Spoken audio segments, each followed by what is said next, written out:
C'est le premier numéro de la semaine de votre émission Tour d'Horizon. Mesdames et messieurs, bien le bonjour à tous. Dans la première rubrique, nous passons tout de suite à la revue de quelques titres parus ce 13 novembre 2023. Fidèle internaute de Guérite TV Monde, bonjour. Lundi 13 novembre 2023, nous démarrons la revue des titres avec le quotidien Maison La Guérite. Organisation des échéances électorales de 2026. Que fera la communauté internationale? Point d'interrogation. Yaïd dénonce un cadre non inclusif pour les prochaines élections. Salon Afrique Unie au Bénin, Cotonou, capitale des innovations et opportunités. Les 4 vérités. Université d'Abomey-Calavi, 31 enseignants admis à la retraite depuis le 1er octobre 2023.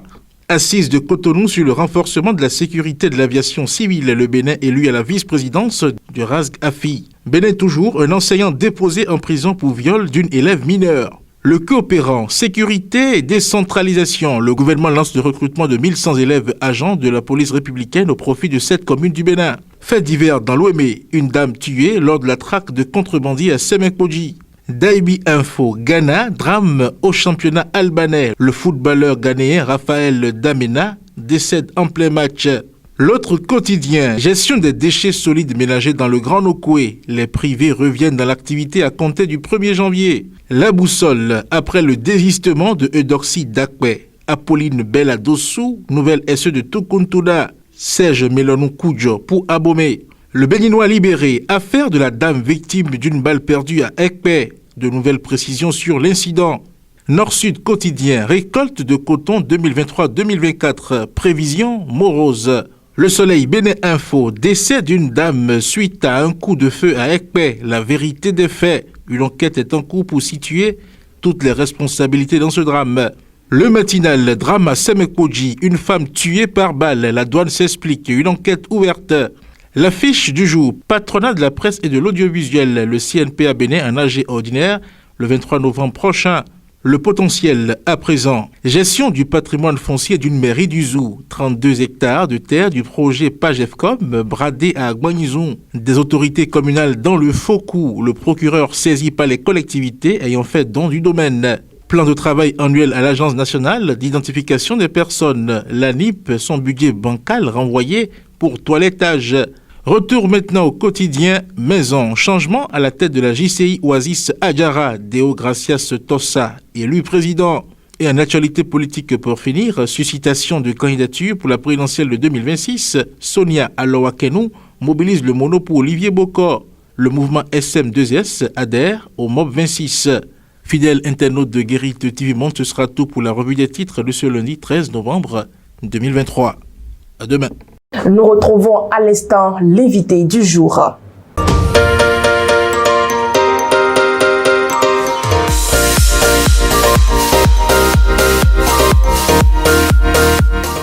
La question de la gestion des arbres dans la ville, qui sont, comme vous le savez, une des préoccupations aujourd'hui majeures, qu'on soit en Europe ou en Afrique. Comment on protège nos citoyens au changement climatique, et l'arbre a un rôle très important pour apporter de la fraîcheur, pour essayer de tempérer aussi les écarts de température à lesquels on assiste de plus en plus fréquemment. Et donc, comment on taille un arbre, comment on entretient un arbre, comment on le protège, comment on évite qu'il tombe sur une rue lorsqu'il y a un coup de vent un peu trop violent, comment on évite que l'arbre détériore un bâtiment, des lignes électriques et autres. Et il est nécessaire de pouvoir bien les préserver pour faire en sorte que ces arbres soient des emblèmes et des ornements. Et parfois, il faut savoir retenir la tronçonneuse et ne pas trop débiter le bois, et pour éviter que cet arbre soit ensuite détérioré et voire abattu. Donc voilà. Le forum de discussion du 13 novembre 2023, c'est tout juste après cette virgule.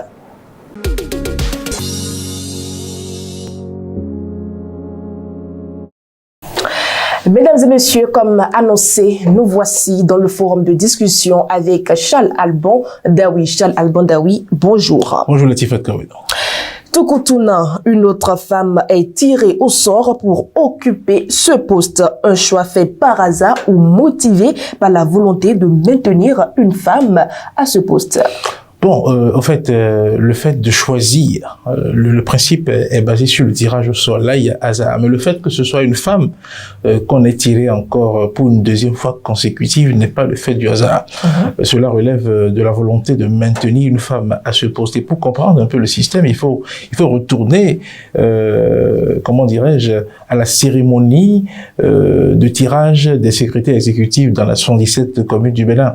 Et il faut examiner un peu le discours du ministre d'État, Abdoulaye Biotchani à l'époque, pour comprendre les raisons pour lesquelles, on est en train de vouloir maintenir une femme à ce poste. Vous savez, nous évoluons actuellement dans un contexte national marqué par le genre et pour cela, le gouvernement a décidé d'affecter un tiers des postes de secrétaire exécutif dans les communes aux femmes. Donc, du coup, vous verrez que dans les 3 types de communes qui existent au Bénin, à savoir commune à statut particulier, commune à statut intermédiaire, commune à statut ordinaire, il a été fait en sorte que, il y ait des femmes à ce poste-là. Vous pouvez constater par exemple que dans les 4 communes à statut particulier, à savoir Abomey-Calavi, Porte-Novo, Cotonou et Parakou, il y a 2 secrétaires exécutifs contre 2 hommes. Et quand vous venez dans les communes à statut intermédiaire, vous avez 6 femmes qui sont au poste de secrétaire exécutif. Et quand vous venez dans les communes à statut ordinaire, il y a 18 femmes. Et la commune de Toukoutona fait partie de ces communes-là à statut ordinaire. Donc, si on ne maintient pas une femme à ce poste-là, on n'aura plus 18 SE dans les communes à statut ordinaire et on n'aura plus le pourcentage de 1/3 qu'on a voulu donc affecter aux femmes. Au Bénin, au total, il y a 26 femmes contre soit 11 hommes au poste donc de secrétaire exécutif. Donc, ce n'est pas le fait du hasard, le fait qu'on ait tout le temps une femme, c'est cette politique-là qui est comment dirais-je en train d'être déroulée et qui fait que l'on a toujours, même si celle-là pas extraordinaire, ne prenait pas fonction, on aura encore une autre femme pour respecter ce principe-là de 1/3 affecter 1/3 de pourcentage des postes de SE, donc qui est réservé aux femmes. Donc voilà un peu l'explication qu'on peut donner à cela. Ce n'est pas le fait du hasard si on a toujours une femme, c'est le fait de maintenir une femme à ce poste-là pour rester dans l'équilibre 34% de femmes contre le reste des hommes. Voilà. Alors, Chala Bandaoui, dites-nous, la nouvelle secrétaire exécutive va-t-elle réussir la mission? Bon, vous savez, personnellement, je ne la connais pas. Et donc, je ne sais pas quelles sont ses capacités, ses potentialités. Si elle a été dans la base, c'est que, bon, elle a le profil pour rester dans cette base-là. Donc, on peut estimer que oui, elle a les outils nécessaires donc pour réussir sa mission.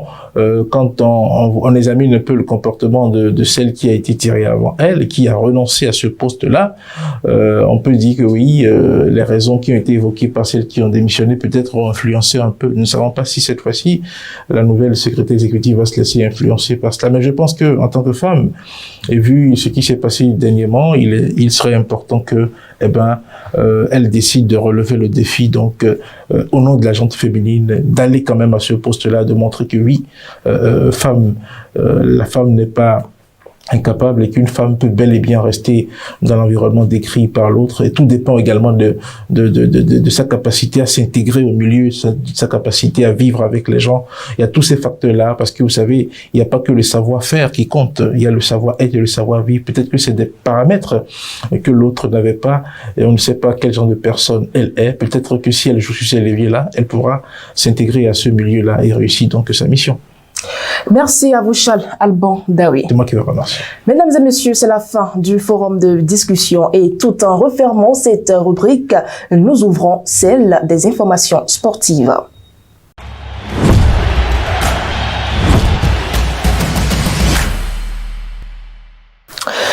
Carnet noir dans l'actualité sportive de ce jour. Ce samedi, Raphaël Douamena, l'attaquant ghanéen, est décédé alors qu'il disputait un match de championnat albanais. Le joueur international ghanéen avait 28 ans et souffrait de problèmes cardiaques. À suivre également d'autres actualités sportives.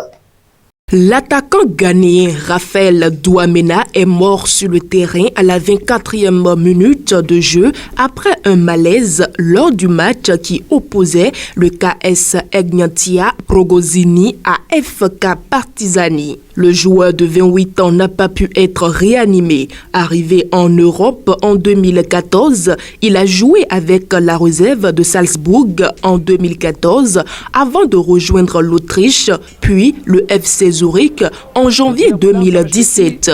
Au Mercato 2018, il rejoint pour 6 millions d'euros le Vente en Espagne avant un prêt à Saragosse. Il part ensuite au Danemark, en Autriche, de nouveau en Suisse, puis l'Albanie depuis janvier dernier.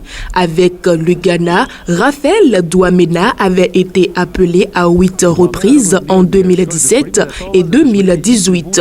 Lors de sa première sélection contre l'Éthiopie en qualification à la CAN, Douamena avait inscrit un doublé, ses 2 seuls buts avec les Black Stars. Tout en refermant ce carnet noir, Mamelodi Sundowns a remporté la première édition de la Ligue africaine de football. Battu 2-1 en finale aller par le Wydad Casablanca, le club sud-africain a renversé la vapeur ce dimanche en battant les Marocains avec 2-0. Le premier but du match est intervenu à la 47e minute, œuvre du Namibien Peter Chaloulé. 1-0, score à la mi-temps. Au retour des vestiaires, Aubrey Modiba enfonce le clou pour les Sud-Africains à la 53e minute. 2-0, ce sera le score final. Le premier trophée de la Ligue africaine de football est donc pour Mamelodi Sundowns. Parlons à présent de la Coupe du Monde 2026. La FIFA et la CAF ont confirmé que la Fédération de football de l'Érythrée s'est retirée des éliminatoires de la Coupe du Monde de la FIFA 2026. Suite au retrait de l'Érythrée, le groupe E des éliminatoires de la CAF sera disputé par les 5 équipes restantes, à savoir le Maroc, la Zambie, le Congo, la Tanzanie et le Niger. Tous les matchs de l'Érythrée sont désormais annulés. Le reste du calendrier des matchs du groupe E reste inchangé, a fait savoir la CAF à travers une note d'information.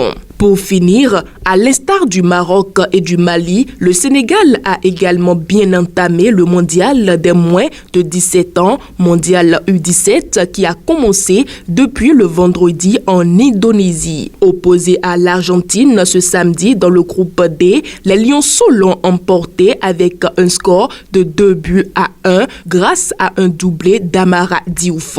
L'attaquant de Génération Foot a d'abord ouvert le score pour son pays à la 6e minute avant de s'offrir un doublé à la 38e minute. L'Argentine parviendra à réduire le score dans le temps additionnel par Agustin Fabien Roberto, mais le score ne changera pas jusqu'au coup de sifflet final. Le Sénégal prend la tête du groupe devant le Japon, vainqueur un peu plus tôt de la Pologne.